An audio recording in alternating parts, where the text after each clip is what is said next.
علامہ مجلسی فرماتے ہیں کہ امام زمانہ سے ان کی ملاقات ہے. امام زمانہ عجل اللہ تعالیٰ فرج و شریف سے جب اللہ صلی اللہ علیہ وسلم، اور یہاں بریکٹ میں ایک موضوع میں بیان کرتا چلا جاؤں. اکثر لوگ متمنی ہیں، ہونا بھی چاہیے، ہم سے بھی سوال کرتے ہیں کہ مولانا صاحب امام زمانہ سے ملاقات کیسے ہو؟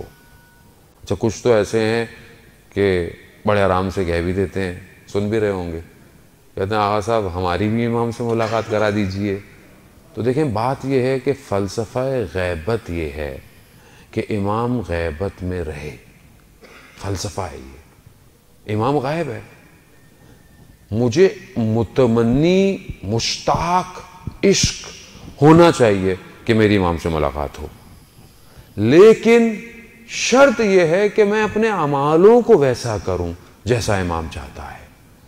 اب اگر امام چاہیں گے تو مجھ سے مل لیں گے. خوب اگر امام نہیں چاہیں گے تو مجھے اس میں یہ نہیں ہونا چاہیے کہ مثلا امام تو مل نہیں رہا، میں کوئی اچھا کام نہیں کر رہا. ایسا نہیں ہے عزیزان محترم. امام جہاں بہتر سمجھتے ہیں کسی سے ملنا وہ مل لیتے ہیں. اور بہت سارے ایسے بھی واقعات ہیں کہ جہاں امام ملے ہیں مگر امام نے بتایا نہیں کہ وہ امام ہے، بعد میں انسان کو محسوس ہوتا ہے یا احساس ہوتا ہے. تو امام کا وجود ہر جگہ ہے. امام ایسے نہیں کہ آپ بولیں کہ بھئی یہاں امام نہیں ہوں گے، وہاں امام نہیں ہوں گے، یا فلانی جگہ امام نہیں ہوں گے، یا صرف امام بارگاہ میں امام ہوں گے. نہیں عزیزان، امام ہر جگہ ہیں. کیوں؟ خدا کی قدرت ہے. خدا جس کو 1100 سال سے زیادہ زندہ رکھ سکتا ہے، خدا اسے ہر جگہ بھی رکھ سکتا ہے.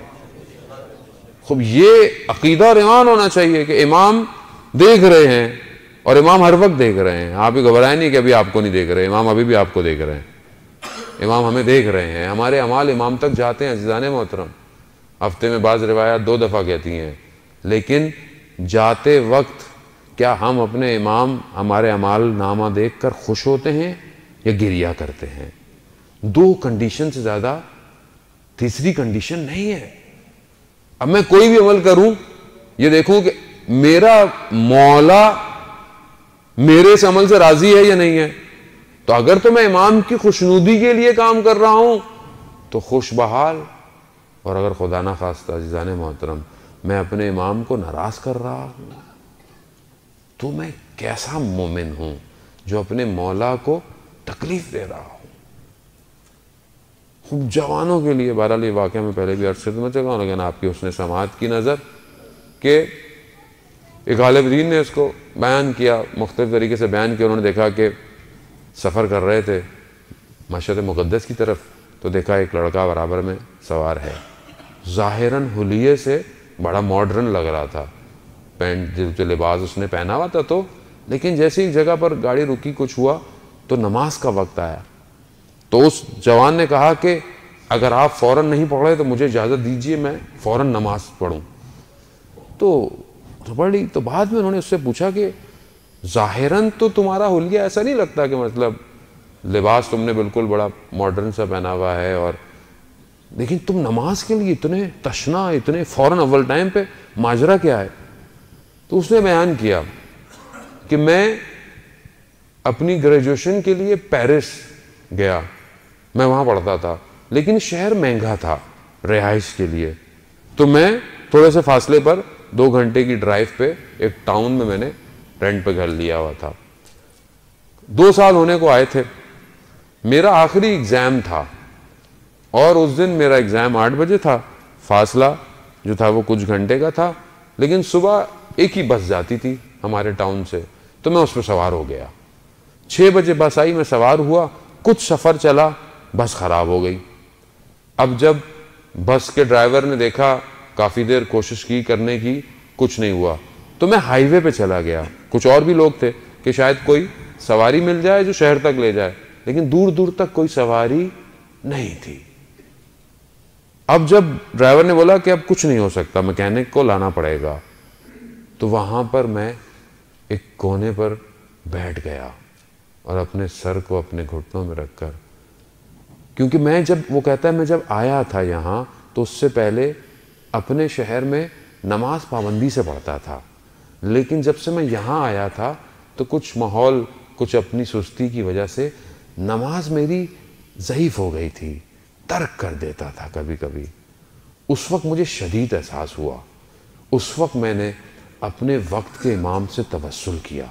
میں نے کہا یا امام زمان، میں آپ سے عہد کرتا ہوں، مجھے کسی طریقے سے وہاں تک میرے کمرہ امتحان تک پہنچا دیجئے، میں آج کے بعد نماز اول وقت میں پڑھوں گا۔ کہتا ہے یہ جیسے ہی میں نے کہا تو دیکھا تھوڑی دیر میں کوئی شخص آیا اور اس نے ڈرائیور سے کہا کہ تم جاؤ سٹارٹ کرو۔ اس نے کہا کچھ نہیں ہو، کہہ رہے تم جاؤ سٹارٹ کرو۔ کہتا اس نے پتہ نہیں کچھ ہاتھ لگایا، اس نے سٹارٹ کیا، بس سٹارٹ ہو گئی۔ کہتا سب سے پہلے بس میں کودنے والا شخص میں تھا، لیکن جیسے ہی میں دروازے سے اندر ہوا تو وہ شخص دروازے کی طرف سے گھوم کر گزرتا ہوا، اس نے مجھے صرف اتنا کہا دیکھو جو عہد کیا ہے اس پہ قائم رہنا۔